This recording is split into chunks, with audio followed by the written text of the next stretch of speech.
Est-ce que le footing est le meilleur sport pour perdre du gras? Non, tu veux dire le pire sport? Ouais, parce que le pire sport, oui, oui, oui, c'est le pire sport pour perdre du gras, le footing, clairement.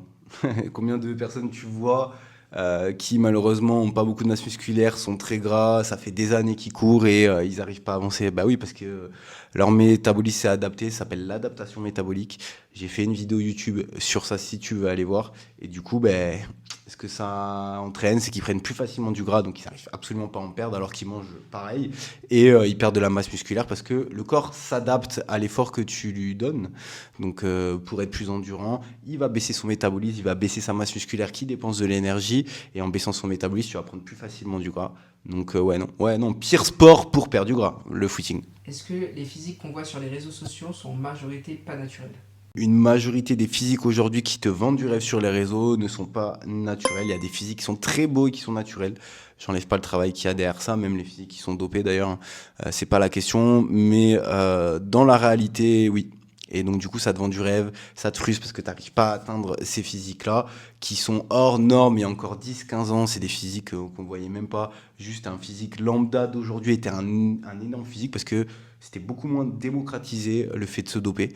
Et sauf qu'aujourd'hui, on se dope, mais on le dit pas. Et donc, forcément, ben, y en a qui connaissent pas et qui se disent qu'ils peuvent atteindre ça. Après, il y a la génétique aussi, hein, clairement, qui rentre en jeu. Mais oui, il y a beaucoup de personnes dopées, en tout cas, qui te disent pas sur les réseaux et qui te vendent du rêve. Ça, il faut en être conscient. L'hydratation est-elle indispensable pour performer?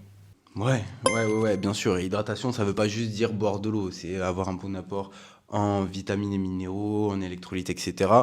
Il faut savoir que le corps est majoritairement composé d'eau, donc ça paraît logique. Donc ouais, si t'as pas d'hydratation, ça va être compliqué de performer et même de progresser tout simplement. Pour la récupération, etc., c'est primordial.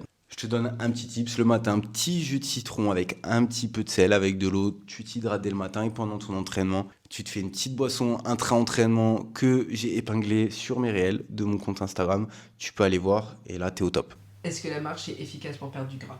Ouais, carrément. C'est même l'outil le plus sous-coté. Il y a plein de variantes de la marche. Faire la marche après sa séance, faire la marche après manger, se lester, faire la marche en côte, etc.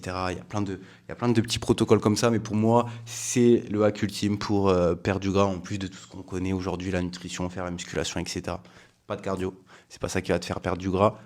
Il faut que tu en fasses pour ta santé, mais pas pour le gras. Donc la marche, absolument, c'est pour moi l'outil ultime, que ce soit pour perdre du poids ou pour ta santé. La marche, marcher à fond.